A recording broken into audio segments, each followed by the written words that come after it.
Olá, tudo bem, pessoal? Meu nome é Aline Ferreira. Hoje a gente vai fazer uma aula revisional relacionada aí à bioquímica, não é? Com o tema da aula voltado aí para carboidratos, certo? Mas o que são carboidratos? Pessoal, carboidratos são compostos orgânicos formados aí por átomos, conjunto de átomos de carbonos e outros elementos também ligados de forma covalente. O que é ligar de forma covalente? Se vocês relembrarem lá em química, ligação covalente é quando há doação de ambos os elementos de elétrons, certo? Lá da última camada de valência. Então, eles formam moléculas através desse tipo de ligação. A composição dos carboidratos é carbono, hidrogênio, oxigênio, nitrogênio, fósforo e enxofre. E onde eles estão presentes no nosso cotidiano? Em massa geral, nosso pão, nosso arroz, nas nossas frutas, no leite e seus derivados. Então pode-se perceber que é um composto que é bem presente no nosso cotidiano. E a função dele pode ser tanto energética quanto estrutural. Depende do carboidrato e depende também da necessidade do momento, certo? Para a gente entender sobre carboidratos e sobre a constituição dos carboidratos, é importante que vocês relembrem a composição das moléculas orgânicas, certo? Então, esses dois nomezinhos aqui, monômeros e polímero ou polímeros, são bem presentes em questões. O que é um monômero? Monômero é uma única partezinha, certo? De um todo, de forma que esse todo seja um polímero. Então, monômero é uma única parte, como está demonstrado aqui, e a junção de várias partes dessas eu chamo de polímero. Dentre os polímeros e dentre a formação do carboidrato, a gente tem tanto a síntese, que é a formação, quanto a quebra. Quando eu tenho uma reação de síntese desse carboidrato, eu tenho uma reação de desidratação. O que é isso? Ao longo dessa reação, eu vou ter perda de moléculas de água. Quando eu tenho uma reação de quebra de carboidrato, ou quebra de polímeros, eu vou ter uma reação de hidrólise. O que é isso? Eu vou precisar de água para poder realizar essa reação, essa quebra. Exemplo, a nossa própria digestão. Quando você põe um alimento em sua boca, você tem um todo seu alimento que começa a ser mastigado na sua boca. Então, ele já começa a quebra do alimento para transformar em moléculas menores e o teu corpo poder absorver e formar os teus tecidos e te ceder energia de uma forma geral. Então, primeiro tem a parte aí da hidrólise, a água vai entrar para quebrar esse alimento, essas moléculas menores, e depois essas moléculas menores são destinadas para diversas partes do teu corpo, e a partir dessa destinação é realizada novamente a desidratação. É retirada a água dessa molécula para formar aí outras estruturas do teu corpo, certo? E os carboidratos, moléculas com átomos de carbono ligados a hidrogênio. É importante que vocês, dentro de bioquímica, revisem não só essa parte da biologia, para poder entender esse conteúdo, mas também a parte química, certo? Porque, olha o que ele apresenta aqui, grupozinho hidroxila, certo? Presente aí no carboidratos. Carbonozinho ligado a dois hidrogênios com dupla ligação para o oxigênio. Então, é uma característica das moléculas. Caso seja necessário aí, em alguma prova sua, você fazer identificar, certo? Possuem dois principais papéis dentro da bioquímica: energia e estruturação em funções biológicas. O que é essa função energética aqui? Você está lá, triste, solitário, cansado, não consegue fazer nada. Come ali um docinho, aquela velha vontade de doce, come ali uma fruta, ingere um carboidrato aí de rápida absorção, que é uma forma rápida de você se alegrar. É como se te trouxesse vida, certo? E estruturar em função biológica, porque tem diversos exoesqueletos que tem na sua composição carboidratos, assim como a própria celulose das plantas. Então, estrutura, dá forma algumas plantas e animais. aliás, não só algumas plantas, né, mas as plantas de forma geral. Existem 3 categorias de carboidratos: monossacarídeos, oligosacarídeos e polissacarídeos. O que é um monossacarídeo? É só a gente voltar para a origem da palavra, ou então, como eu sempre gosto de dizer nas minhas aulas, conhecer de radical. Dentro de biologia, é muito importante que você entenda de radicais ou procure entender sobre. Então, vem aí o auxílio de você ter um pouquinho mais de domínio e uma atenção ao próprio português, certo? Mono quer dizer um, e sacarídeo, açúcar. Monossacarídeo, então, seria um açúcar. São carboidratos menores, a molécula é bem menor, como por exemplo, glicose, frutose e galactose. Se você pretende cursar, pretende fazer vestibular da área da saúde, é muito importante você se atentar a esses exemplozinhos aqui, ó. Como eles são formados, se ele é mono, se ele é polissacarídeo, se ele é oligosacarídeo, porque é como você vai ser cobrado nas questões, certo? Oligosacarídeo, diversos sacarídeos, ou seja, são os polímerozinhos aí formados por 2 a 10 monômeros. 2 a 10 moléculas lá de açúcar. Dentro desses oligosacarídeos, é muito importante você lembrar dos disacarídeos, ou seja, os carboidratos formados aí por 2 monossacarídeos através de uma ligação glicosídica que a gente vai ver mais à frente. Exemplo, a sacarose, que é a glicose mais a frutose. Glicose é um monossacarídeo, frutose também um monossacarídeo. Juntou 2 monossacarídeos, tem um disacarídeo. A lactose, glicose mais a galactose. Glicose, monossacarídeo, mais outro monossacarídeo aqui que seria a galactose. Então está aqui outro exemplo de disacarídeo. E os polissacarídeos, polio são vários. Então, se aqui seria até 10 os oligosacarídeos, quando eu tenho um polímero a partir de 11 monossacarídeos, eu chamo ele de polissacarídeo, que pode ser de 11 até centenas monossacarídeos em uma única molécula, certo? Exemplo, a gente tem o amido, que aí vem da parte animal, e tem o glicogênio, que é presente aí nos animais. São reservas energéticas aí, o amido das plantas e o glicogênio dos animais. Dando ênfase aqui aos monossacarídeos, uma molécula de carboidrato.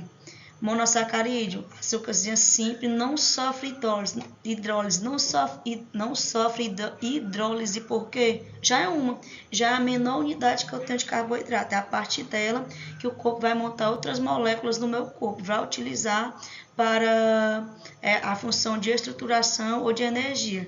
Possui de 3 a 7 átomos de carbono. Professora, então 2 átomos seriam monossacarídeo? Não. A partir de 13 até 7 átomos de carbono a gente tem um monossacarídeo. Uma observação: açúcares de forma geral, quando a gente passa para a parte da nomenclatura, a gente vai ter essa termozinho aqui, ose, no final. Então é uma forma de você facilitar. Tudo que vai ser açúcar ou que possa ser um açúcar, provavelmente vai ter na sua nomenclatura a finalização ose. Tudo que degradar esse açúcar no teu corpo, as enzimas que degradam esse açúcar, vai ter o radical do açúcar mais a finalização ase.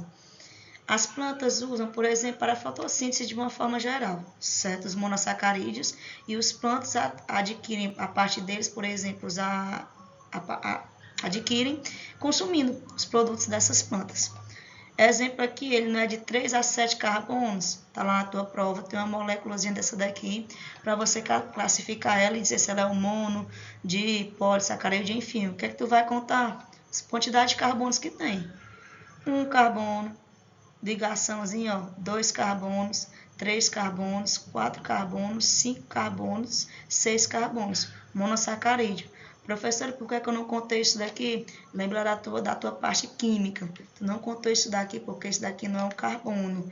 Essa ligaçãozinha aqui é de oxigênio, certo? E todas as células necessitam de monossacarídeos. Por quê? Porque a glicose é a nossa principal fonte de energia. É o que movimenta o teu corpo, certo? É de lá que vai gerar ATP, vai passar por todo o processo e gerar energia para o teu corpo, tá bom? Outro detalhe em relação aos monossacarídeos, que pode ser que alguma prova cobre para você identificar, eles podem ser lineares, retinhos, ou então formar um anel. Lembra do anel benzênico, quando está estudando lá química? Pronto, fechou aqui, a gente já começa a chamar de anel, certo? Presentes no nosso dia a dia, muito importante, frutose, função energética, é o açúcar mais doce. Todo carboidrato é doce? Não, mas a frutose é um açúcar extremamente doce. Tão doce que a gente utiliza a sacarose, né, que é o nosso açúcar de mesa, a constituição dele tem frutose, docinho, docinho, certo? Derivada da cana-de-açúcar. Galactose também é um monossacarídeo, presente onde? Na lactose. A gente chama aí como se fosse o açúcar do leite, na galactose. E aí você lembra de quê? Intolerância à lactose. Porque vocês sabem que existe uma diferença entre a intolerância à lactose e a alergia. O que é a intolerância? Aquele ser humano que termina de comer, consumiu ali alguma coisa com açúcar, do leite, com lactose, ele começa a sentir dores de barriga. Muito dor de barriga, dá diarreia e tal. Por quê? Porque ele não tem a enzima que quebra a lactose. Qual seria essa enzima? Lactase. Então, se ele não tem essa enzima, se ele não possui, o corpo dele não vai conseguir digerir. O que é que vai acontecer na barriga dele? Uma espécie de fermentação, que vai levar ele a ter diarreia, enfim, diversas dores. E quem tem a intolerância sabe muito bem do que eu estou falando. E em relação a quem tem alergia, não, a alergia já é mais relacionada a uma coceira, podendo evoluir para um inchaço, para uma falta de ar, certo? A intolerância não é aquela parte mesmo que você fica com bastante dor de barriga. Um detalhezinho sobre os monossacarídeos, eles possuem diversos isômeros, o que vai mudar aí é onde vai estar localizado algum grupo, certo? Específico. Os dois principais, hexoses e pentoses. Hexoses, 6 oses, 6 açúcares interligados, 6 carbonozinhos. Pentose, a mesma coisa, aí já vai 5. O que é interessante em relação aos monossacarídeos e a nomenclatura? Existe uma fórmula, certo? O que é isso? Para a mesma quantidade N de carbono e de oxigênio, eu vou ter 2 vezes a quantidade de hidrogênio. O que é isso? Uma triose, eu tenho 3 carbonos, 6 hidrogênios e 3 oxigênios. Se eu passo para uma tetrose, 4 carbonos, 8 oxigênios, que seria o dobro de carbonos, e 4 oxigênios. E a heptose, se tratando de hepto, 8 carbonos, consequentemente 16 hidrogênios e 8 oxigênios. Então, é uma fórmulazinha que existe aí para, se alguma questão pedir para vocês calcularem a quantidade de carbonos, vocês lembrem-se, né, dessa parte da nomenclatura e da fórmulazinha para facilitar a vida de vocês, certo? Hexoses importantes. E aí, meu querido, se você é vestibulando de medicina, você tem que sentar num slide desse daqui e aprender nem que você não queira, certo? Porque vai ser cobrado e vai ser cobrado de forma mais específica para monossacarídeos, hexose e pentose. Glicose, frutose, mannose, galactose. Esses são os exemplos de hexoses mais cobrados. Pentose, vem a ribose e a desoxirribose. Constitui o quê? Ácido desoxirribonucleico, DNA. Ácido ribonucleico, RNA, então está presente aí na parte da genética. E é muito importante salientar também esse nomezinho aqui, ligações glicosídicas. O que é isso, professor? Ligação glicosídica é a ligação que vai unir os monômeros, monossacarídeos aí da vida. Como é que ela é feita? Dá uma olhadinha aqui no exemplo. Tá lá, as 2 moléculazinhas de açúcar, os monômerozinhos lá. Tá vendo esses 2 OH aqui, ó? Ligação glicosídica. HOHO. Se você contabilizar, é uma ligação. Lembra que ligação, se tu vai quebrar hidrólise, a quebra, tu vai perder água. Água é H2O, certo? Então, se você vai quebrar, o que é que vai acontecer? Vai sair daqui esse HO e esse outro Hzinho aqui, ó. Saiu, ficou quem? O oxigênio. Hidrólise da vida, certo? Perdeu, aliás, perdeu água, é desidratação. Se tu tem só o O, o que é que tu vai fazer? Vai precisar dessa molécula de água para sofrer hidrólise, não? Então pronto, ela vai retornar para cá de novo. O que é legal você perceber nessa ligação glicosídica para unir eles?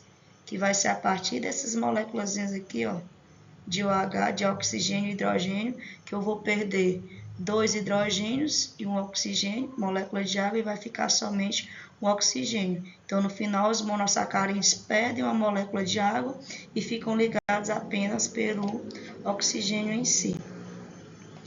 Terminou monossacarídeos, a gente vai para quem? Oligosacarídeos, 2 a 10 monossacarídeos.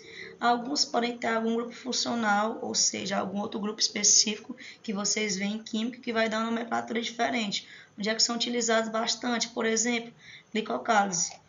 Glicocálise, na verdade, que vocês veem isso quando vocês estão vendo bem membrana celular, certo? São receptores. Também, definição aí dos oligosacarídeos ajuda na tipagem sanguíneo, sistema ABO da vida. E o mais importante dentro dos oligosacarídeos, os disacarídeos, certo? Então, a formação vai juntar 2 monossacarídeos e vão formar o disacarídeo. Vestibulares, em geral, costumam cobrar isso daqui. Quais são os 3 disacarídeos que vocês devem ter em mente? Sacarose, maltose e lactose. Sacarose, lembra lá que eu falei da cana-de-açúcar? Frutose na planta, frutose, ela gera lá a frutose, e a glicose é presente aí nos seres vivos, que é utilizado para energia, fornecer energia para os seres vivos. Glicose mais frutose, tem a nossa sacarose aí, linda e maravilhosa. Maltose, 2 moléculas de glicose, forma a maltose, mais um açúcar. E a lactose, que aí já vem a parte da glicose e da galactose, 2 monossacarídeos, certo? Muito importante você saber quais são os açúcares que compõem elas, e essa partezinha aqui relacionada à ligação glicosídica também é importante para quem é vestibulando aí, para quem quer cursar medicina, entender como é que funciona. E os polissacarídeos, 11 para frente, milhões, milhares, centenas de monômeros juntos, formando polímeros enormes. A gente tem aí os polissacarídeos, são os carboidratos maiores, mais de 11 monossacarídeos unidos. Exemplo, amida, celulose, glicogênio e quitina. Só lendo o nome, vocês já lembram de algumas coisas no cotidiano de vocês relacionadas a isso daqui, ó, ao amido, certo? São os que servem de reserva de energia, muito utilizado pela gente, é o que a gente vê bastante, consome bastante, ou então pode ser estrutural, dependendo de qual polissacarídeo se trata. Bora lá. Primeiro, amido. O dia que a gente vê amido, maisena da vida. Amido puro. Para que o bonitinho aqui é utilizado? Esse monossacarídeo de cadeia longa, pode ser ramificada ou linear. Ele tanto pode ser ele é muito utilizado como reserva energética de quem? Das plantas. Professora, teve uma seca no sertão, tem umas plantas que conseguem sobreviver e tal, reserva energética dela, amido. Já ouviu falar em macaxeira e batata? Amido puro da planta, que tu utiliza para quê? Fornecer energia. Carboidrato, muito carboidrato, são alimentos ricos em carboidratos, né? Existem 2 tipos principais de amido, amilose, cadeiazinha reta. A amilopectina é mais uma cadeia altamente ramificada, né? E também bem maior, ok? É utilizado para quê? Nas plantas? Da força, da energia, né? Ajuda ela, é uma reserva energética na fotossíntese. E a gente também, quando consome, serve aí para nos nutrir, de uma forma geral. Glicogênio, aí já é uma reserva energética animal, reserva energética de nós seres humanos, por exemplo, e de outros animais de uma forma geral, certo? Formado por várias unidadezinhas de glicose. Então, é a nossa forma de armazenar energia. Se é a nossa forma de armazenar energia, esse bonito fica armazenado onde? No nosso fígado, certo? Aí o que é que acontece? Quando tu tem lá a tua reserva de glicose, tem muito glicogênio no teu fígado, tu tem que ter quem? Insulina. Se você não tiver insulina, o hormônio insulina, para retirar esse glicogênio do teu fígado e distribuir para todo o corpo, o que é que tu tem? Diabetes. Certo? Então tem gente que tem que inserir aí o hormônio insulina, tomar as seringas de insulina, por quê? Para o teu corpo poder utilizar esse glicogênio aí como energia, certo? Se o período se prolongar, o que é isso? Se tu tem glicogênio, essa reserva energética aqui é curta, é como se ela fosse diária, certo? Então, quando tu consome glicogênio, tu se alimenta ao longo do teu dia, e aí, ao longo desse dia, tu resolve comer bem, aí no outro dia, se tu não preencher essa reserva, tua reserva de energia, de glicogênio se esgota. É uma reserva de curto período, certo? Por isso que quando o ser humano está lá se alimentando, resolve fazer a academia, vou zerar o carboidrato. Vai adquirir energia da onde? 2, 3 dias tu já está ali triste pelos cantos, a reserva de glicogênio acabou. Teu corpo já está pedindo arrego, certo? Então é como se o teu corpo começa a dizer, tá, estamos ficando aqui no vermelho, traz mais reserva de novo. E aí tem um porém. Se você tem muita reserva de glicogênio, se você tem muito carboidrato, consome muito carboidrato, acima do que você gasta, você engorda. Aí já começa a formar o tecido adiposo do teu corpo. E aí vem aquela regulação, aquela velha ideia. Precisa de uma fórmula mágica para o ser humano emagrecer? Não.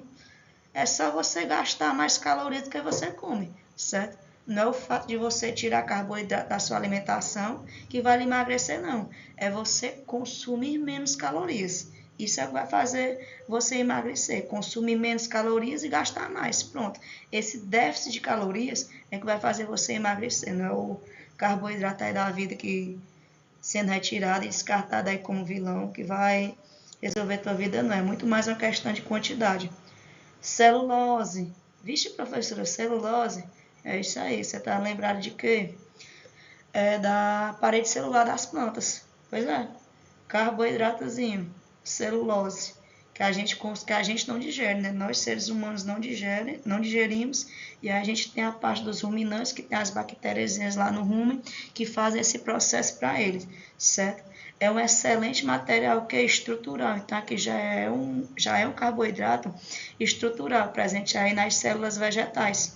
Serve para dar forma, se dá a estrutura da forma. É necessário a gente comer? É. Sabe por quê? Já ouviu falar em fibra insolúvel? Pronto, celulose. Contribui para o quê? Teu bolo fecal. Se tu comer muita celulose, o que é que vai acontecer com as tuas fezes? Elas vão ser um pouco mais ressecadas. Lembra que fibra é condicionante a tu ter que tomar água. Mas também se você não comer fibra da quantidade ideal, tuas fezes vão sair meio feinhas, meio desreguladas, meio que cremosas, né? Aí diferenciado. Então, assim, quando se trata da celulose e de fibras insolúveis, a veia da vida aí, fibra insolúvel. Você tem que comer, tem que consumir, é ótimo para a digestão. Lógico. Agora, se você comer muito, tudo em excesso, vai trazer alguma coisa prejudicial ao teu organismo. Essa é a ideia principal, certo? Então, são as famosas fibras insolúveis. Quer uma ideia de observar a celulose quando você consome? Milho. E tudo que é celulose precisa ser muito bem mastigado, precisa estar muito úmido. Você comer milho altamente aperreado, faz o teste aí.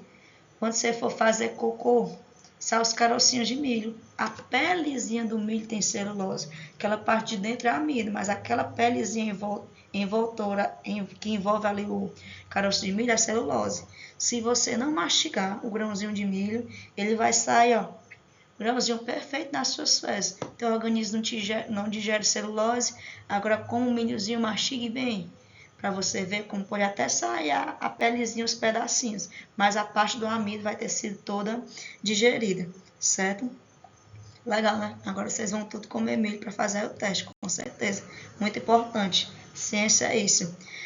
E por último, falando aqui também de outro carboidrato estrutural, temos aí a quitina.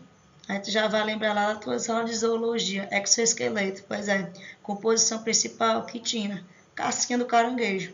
Resistente, né? Pois é, proteção. Ah, professora, mas eu quebro ela no dente. Claro, você quer comparar o seu tamanho com o de um caranguejo?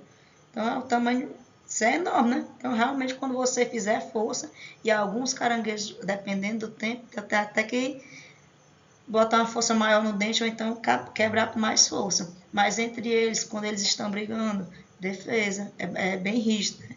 Dá bastante rigidez, assim como animais menores que tentam predar ele. Então tá lá, linha de pena, paredezinha de quitina, protegendo ele, né? O exoesqueleto. Assim como nos gafanhotos aí da vida, também a parede aí dos fungos, de uma forma geral. Isso daqui é um cogumelo, tipo de fungo, certo? Então é isso, pessoal. Essa é uma aula revisional, é uma aula teste. Peço que vocês, ao final, mandem mensagem, o que é que precisa melhorar, o que é que não precisa. A gente está fazendo aí ainda de uma forma bem amadora, mas é um projeto da minha vida. Gravar porque serve de revisão para mim. O conhecimento que eu tenho só para mim não é interessante, não. É importante eu repassar, eu divulgar para as pessoas e vocês também mandarem perguntas sobre, questões sobre, se comentar, olha, professor, se você fizesse de tal forma, melhoraria. Então, é uma ideia para a gente se ajudar, certo? Eu reviso, gosto de dar aula, e aí também já repasso para o pessoal aí, vou melhorando a minha didática, vou melhorando a minha dicção, minha forma de falar, melhorar as minhas aulas, e ajudo vocês aí a fazerem as revisões de uma forma geral. Mais à frente a gente vai ter algumas questões, também vou fazer resoluções de questão UVA, US. Se vocês tiverem lista de questões, quiserem que eu comente, que eu faça comentário, também realizo. Bem, mas esses são os meus objetivos. Agora, falando de vocês, não é fácil. Isso daqui está sendo gravado um sábado à noite. É o objetivo meu. Certo, pessoal? Ah, professora, mas eu já estudei isso na escola. Todo mundo estuda. Agora você tem que começar a fazer um pouquinho a mais. Se você quiser um pouquinho a mais, né, quiser conseguir mais, é certeza que você vai conseguir? Não, mas é um caminho, você está tentando, certo? Então, foco aí no objetivo de vocês, dê uma estudada, dê uma revisada. Bioquímica é cobrado bastante nos vestibulares voltados aí para a área da saúde, mas é importante que você entenda a parte da biologia e também a parte da química. Não só biologia, porque vocês vão verem nas questões que eu vou colocar mais à frente que é necessário conhecer não só uma área.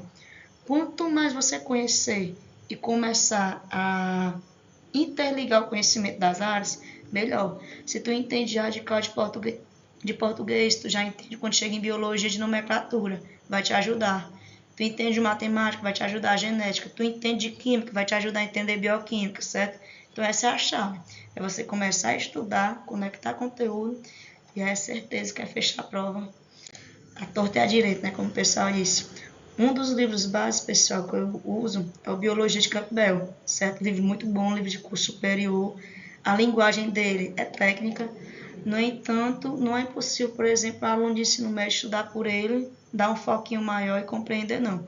Muito bom, vale a pena o investimento. Não é um livro de questões, certo? É um livro conteudista, é um livro técnico. Mas para você que quer focar em alguma área específica, é um livro muito bom que você adquira. Beleza? Tranquilos? Valeu, pessoas. Obrigada.